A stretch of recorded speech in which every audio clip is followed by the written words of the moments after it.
Hi everyone, welcome back to our channel. ఈరోజు వీడియోలో నేను మీకు బ్రెడ్ ఆమ్లెట్ చేసి చూపించబోతున్నాను. అందరికీ వచ్చి ఉంటుంది. సో మరొకసారి మీతో షేర్ చేసుకుంటున్నాను. ఈవినింగ్ స్నాక్ ఐటమ్ చాలా బాగుంటుంది.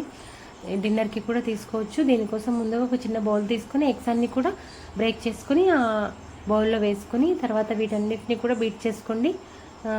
నైఫ్తో బీట్ చేసుకున్నా కూడా చాలా బాగా కలుస్తాయి. సో దీనిలో మిగతా మసాలాలన్నింటినీ కూడా యాడ్ చేసుకోవాలి. దీనిలో పెద్దగా ఇంగ్రీడియంట్స్ ఏం అవసరం లేదు. ఉప్పు, కారం, ధనియా జీరా పౌడర్, తర్వాత గరం మసాలా కొద్దిగా యాడ్ చేసుకుని అల్లం వెల్లుల్లి పేస్ట్ అవసరం లేదు. టేస్ట్ సరిగ్గా రాదు అల్లం వెల్లుల్లి పేస్ట్ వేస్తే. సో ఎందుకంటే అల్లం వెల్లుల్లి అనేది ఎప్పుడైనా ఆయిల్లో ఫ్రై అయితేనే టేస్ట్ అనేది బాగుంటుంది. ఈ విధంగా డైరెక్ట్గా వేసినట్టయితే కొద్దిగా పచ్చివాసన ఉంటుంది కాబట్టి దాన్ని స్కిప్ చేసి మిగతావన్నీ వేశాను.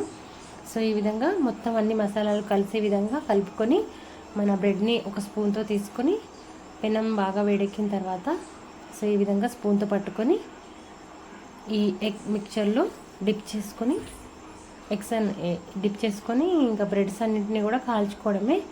సో మరీ ఎక్కువసేపు బ్రెడ్ని నాననిస్తే మెత్తగా అయిపోతుంది. సో మనం పెనంపై వేయడానికి రాదు. సో 2 సైడ్స్ డిప్ చేసుకొని ఈ విధంగా కొద్దిగా ఆయిల్ ఎక్కువగా వేసుకొని ఫ్రై చేసుకోవడమే.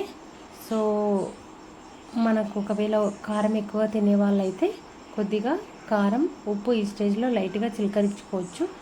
సో కొంతమంది పిల్లలు ఎగ్ ఎల్లో అది తినరు కదా. సో అట్లాంటి వాళ్ళకి ఈ విధంగా ఈవినింగ్ స్నాక్ ఐటమ్ చేసి పెట్టినట్టయితే ఎల్లోతో పాటు వైట్ కూడా మంచిగా బుజ్జలోకి వెళ్ళిపోతుంది. సో తప్పకుండా ట్రై చేయండి. మన ఛానల్ నచ్చినట్టయితే లైక్ చేయండి, షేర్ చేయండి, సబ్స్క్రైబ్ చేసుకోండి ఛానల్ని. థ్యాంక్స్ ఫర్ వాచింగ్ అండి. బాయ్.